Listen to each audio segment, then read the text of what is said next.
cover the awesome JPM setup. Now going into this setup, obviously you have to be aware that if you're trading SPY, you have three drivers as far as stocks, and that is Nvidia, Apple, and JPM. So JPM, if the market looks like it's going to go higher and Apple's not pumping or Nvidia is not pumping, the vehicle is going to be JPM.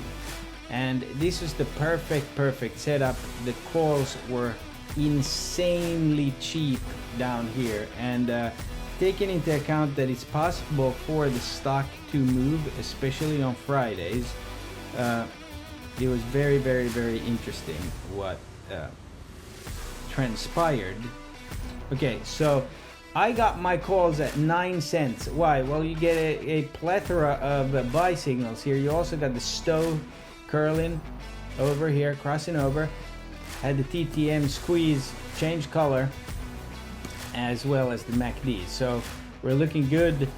And I've traded this on Fridays a few times, and it usually hits that IB session high and retraces. But here you can see it holds the 89 and the 9, and you got a cross. So that's very bullish to me. And at this point I was plenty in profit. So I was in at 9 and ran these contracts all the way up to here where it stalled out, the whole market stalled out, and usually you get 3 to 4 tries, and if you can't, you're gonna go lower, and that's exactly what we got. And the high point of this trade was 707%.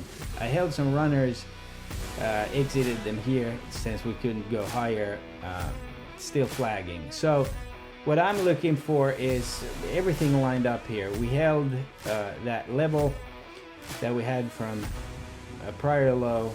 We bounced, contracts are cheap, we were running. This was actually very bullish when it held here. We got the 9 crossing the 21, we got the 9 crossing the 89, and then here, boom, we're already flying when the 21 crosses the 89. As well as full Stowe pump holding, maxed out. You went from yellow to teal here. You got your MACD cross.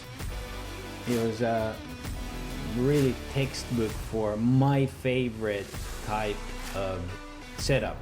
I try to play these breakouts as much as I can, and even within this whole pattern you have a classic cup pullback handle on the 5 minute. And as far as the daily, I knew that there was a good chance that this daily 9MA was gonna work as a magnet in this trade, which it did.